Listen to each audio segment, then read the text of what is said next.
এইবার আপনি তো মানে এখন রাজনীতি থেকে অনেক দিন ধরে দূরে রয়েছেন, সক্রিয় রাজনীতি থেকে। এখন প্রায় আপনাকে রাজনীতি একটা ডাক্তার বলা যেতে পারে। মানে দূর থেকে দেখে আপনি নার্ভ দেখে বলে দেবেন, মানে ধরে বলে দেবেন যে আচ্ছা এটা কার কিরকম এখন অবস্থা রয়েছে।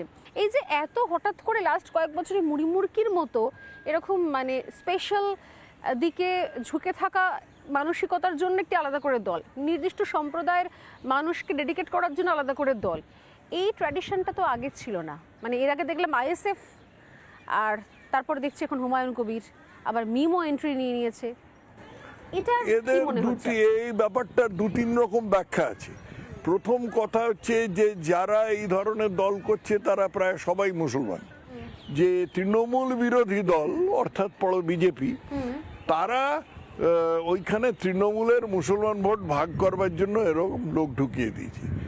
আর একটা ব্যাখ্যা যেটা আমি মনে করি একই রকমভাবে গ্রহণযোগ্য, সেটা হলো যে তৃণমূল মুসলমান ভোট সম্বন্ধে একেবারে নিশ্চিত, সেই জন্য মুসলমান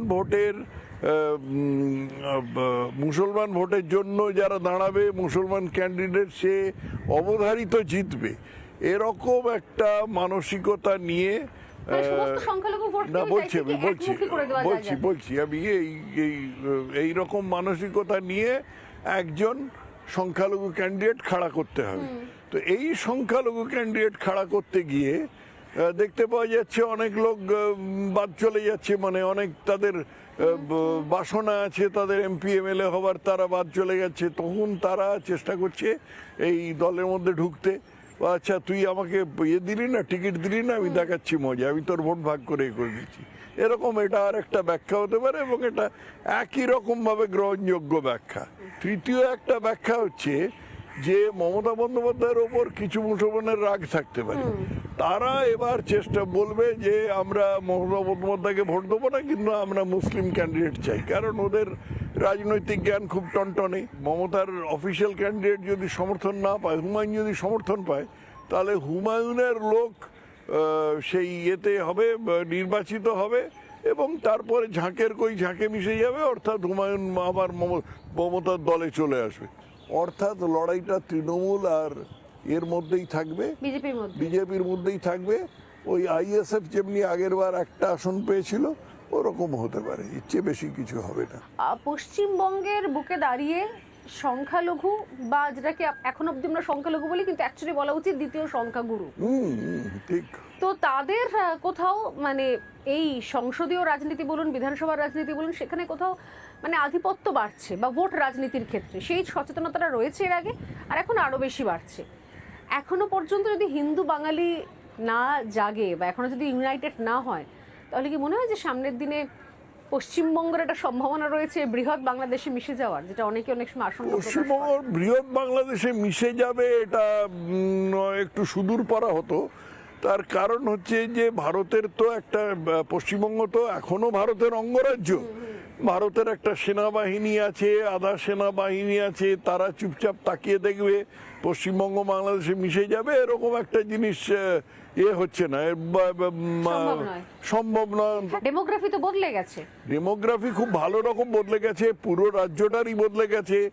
1951 সালে যখন স্বাধীনতার পরে প্রথম লোক গণনা হয়েছিল, তখন পশ্চিমবঙ্গে মুসলিমের সংখ্যা ছিল বা অনুপাত ছিল 50% বা 20%, সেটা এখন বেড়ে কেউ বলে 35%, কেউ বলে 40%, এরকম হয়ে গেছে। এটা কিসের জন্য হয়েছে? এটা এক নম্বর হচ্ছে প্রচণ্ড প্রজননের জন্য। হ্যাঁ, ওই হাম 5 হামারা 25, যেটা মোদিজি বলেছিলেন 2002 সালে, হাম 5 হামারা 25, ওই হাম 5 হামারা 25 নীতি অনুসরণ করার ফলে হয়েছে, এটা একটা। আর দু নম্বর হচ্ছে অনুপ্রবেশ। অনুপ্রবেশ কাদের আমলে আরম্ভ হয়েছে? অনুপ্রবেশ তো আরম্ভ হয়েছে 1970-এর দশকে।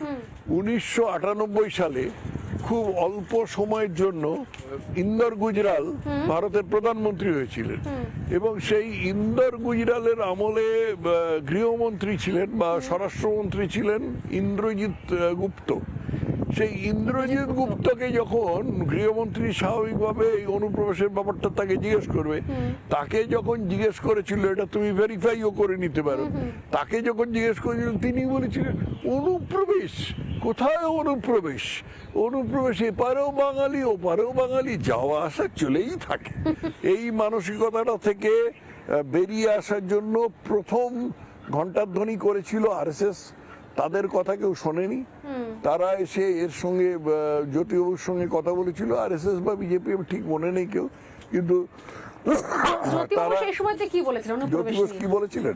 জ্যোতি বোস কি বলেছিলেন? জ্যোতি বোস নিচের টেবিলের নিচে তাকিয়ে, তারপরে চেয়ারের পেছনে তাকিয়ে বললেন, আমি তো কোনো অনুপ্রবেশকারী দেখতে পাচ্ছি না।